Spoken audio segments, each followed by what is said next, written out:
Hello, my friend, and welcome to Module 3. Today, in this module, we're going to talk about how that we can put together our speeches in a powerful way. We're going to develop our speech. Then we're going to talk about how to gather information and find supporting material.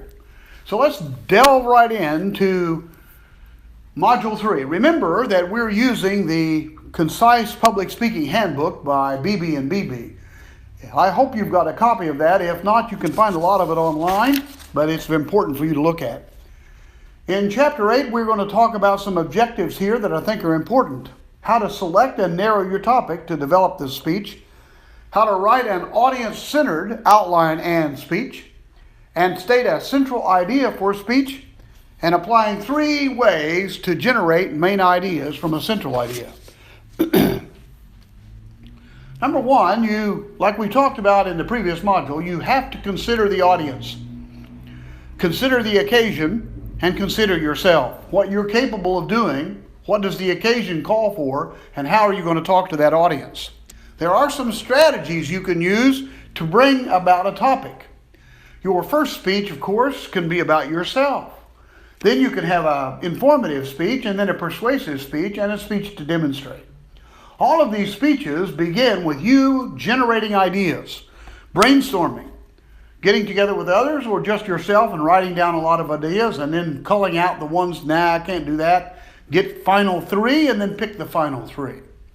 Listen and read. Think about topics of current moments or historical moments, and do not ever procrastinate. Don't put this off. Never put off today what should have been done. Make it happen.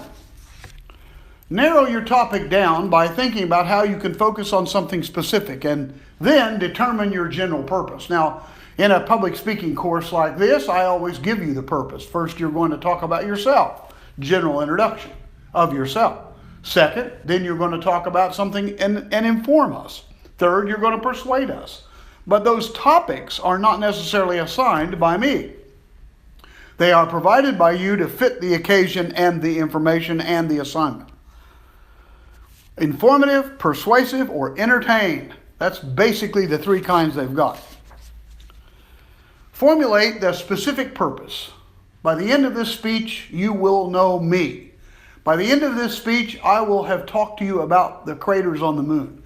By the end of this speech, you will buy my new product. By the end of this speech, I will have demonstrated how to operate this machine. So you get the idea. Clarify all your purposes and make sure your purpose fits the assignment, fits the speech. In your introduction, you have one central theme sentence, a sentence that sums up your speech. It's called the Thesis Statement when we write, but it's also called that in public speaking. It's a complete and declarative sentence. It's not necessarily with an exclamation mark, but it does provide power. Always use specific language, and it should be a central idea, and it reflects to the audience what you're going to talk about. Then, when you're providing all this information and getting ready for your speech, ask yourself 3 questions about how this is going to break out. Does this central idea I've got have a logical set of divisions? Does it break out into 3 divisions? For example, you might talk about the 3 major car makers in the United States. And you look up the statistics and find that it's Chevrolet, Ford, so forth. It breaks out into 3 major car makers. Are there several reasons this central thesis statement you've developed is true? That becomes your main points. Or can you support it with a series of steps? How to give a speech, get your topic, develop your outline, etc. This outline is your public speech. Now, when we get this outline together, our plan, our blueprint, then we've got to have information to back it up. Sometimes general information that you already have is what you can use. Sometimes you can locate and evaluate internet sources. There are databases out there. There's the library, both at schools and cities and so forth.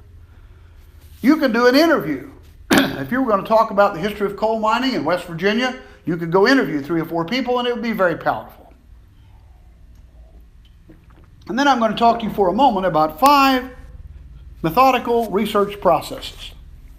First of all, the idea of personal knowledge. Let's pretend we're going to give that speech on coal mining in West Virginia. What do you already know about it? Maybe you know a lot. But if you're going to give an informative speech and you don't have a lot of time because of other classes or business for this speech course, for this idea, well, you do something you already know about. It's very important to use your own knowledge, and it heightens your credibility. You can go on the internet. Be careful trusting those sources. You want to make sure that it's reputable and reliable. There are commercial places. Watch for country codes that show you where it's coming from. Could be educational or government, could be military or some other organization. Here's how to evaluate those sources. Are they accountable? Do they demonstrate accountability? Are they accurate? Do they have objectivity? They're not biased. And it's very difficult to find sources now that are not pretty much biased. Are they timely? Can you use them? Are they friendly? And are they diverse enough for you to use in your speech? There are all kinds of databases that you can ask about. Type in database for some topic, and a lot of times they'll come up. You can still use newspapers, although they're not as viable now as they once were. But I recommend that you might want to do some interviews, especially if your topic is not very, technical. If you were going to do, back to our hypothetical example of coal mining in West Virginia, you could interview 3 miners and maybe 3 miners' wives or something like that and get a source, a plethora of information. That would be very helpful. Determine your purpose, arrange the meeting, plan your questions, and sometimes they want to see those in advance. Conduct the interview with, dignity and uprightness. And after the interview, make all the notes you can, because you'll forget if you don't. Always develop a preliminary bibliography and biography for your presentation. Locate the sources. Evaluate the usefulness of the sources. Take notes always, like I've said, and then start thinking about presentational aids that you might use. Now, how are we going to support this speech? Well, I think that's critical too. I'm going to explain the importance of best practices for using illustrations in a speech. I'll differentiate on how description and explanations are used, summarize how to give information and definitions in a speech, and then I'll describe how to use an analogy, which I love. We'll recap how to use statistics, and I'll give you the idea of opinions. They can be used as well, and other supporting materials. Always involve brief illustrations in your speech. People love stories.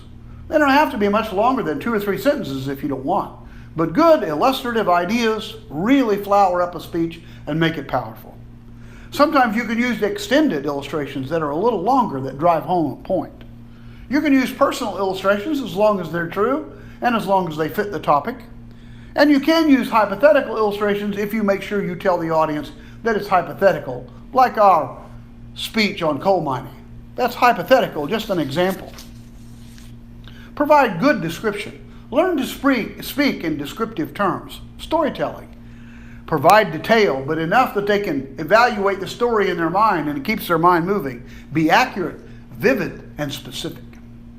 And in explanations, make sure you clarify what you're talking about and explain how and why something is very important. Sometimes we want to classify something, we find it in a dictionary. The Webster's Dictionary or the dictionary online says this. And then there's an operational definition of how something is used in various places. How it works, how it applies. Analogies are very good. I want to stop here and talk to you about how critical they are. Analogies are stories that help you draw conclusions about various topics. You can give an analogy in the introduction. Sometimes you can use them in the body of the speech, or even the conclusion can be in an analogy. They can be literal, such as comparing 2 very similar things, or they can be figurative. It relies on imaginary insights, like space or something else like that. Always use reliable sources. There are 2 kinds. Primary is what you've discovered, like through an interview or if you do your own poll or survey. Secondary is what somebody else has discovered. You can use those statistics as long as you credit them. Make sure you always interpret your statistics accurately. Don't try to make them say something. Let them say something. And make statistics understandable and memorable by dramatizing them. Make them compact. Make them explode. In other words, you can explode them into big pictures, and then you can also show comparisons. Do a Google search on how to use statistics in a public speech. There are very, very good explanations there. You can get expert testimony. Coal miners for a coal mining speech, doctors for a medical speech, nurses for some kind of healthcare speech. Well, you get the idea. Finding an expert to give you 5 or 8 sentences that are powerful, a good quote, always good. And sometimes you can just ask average people why they don't want taxes, why they don't want this, why they don't want that. And then you can do a literary quotation, something that's been said in the past, unbiased and properly cited. Prevailing opinions also work, but I wouldn't use more than 1 or 2 quotes per speech because it gets redundant and old. The best supporting material helps build up your speech. There's magnitude, relevance, the idea of concreteness, supporting, the variety of speech, sometimes with a little humor and suitability. Everything ought to be suitable. Remember that once you've picked your topic, you start looking for your information. You're going to build a concrete platform for this speech to sit on. You're going to tell the truth, but you're going to show that you've got the truth. 3 points with some good illustrations and analogies, a good introduction and a good conclusion. That makes for a good public speech. I hope you enjoy your little romp through Module 3. Be sure to fill out all the information that's there and make sure you complete the assignments. Always do your quizzes if you've got them there, and make sure that you keep working on being a good public speaker. Thank you.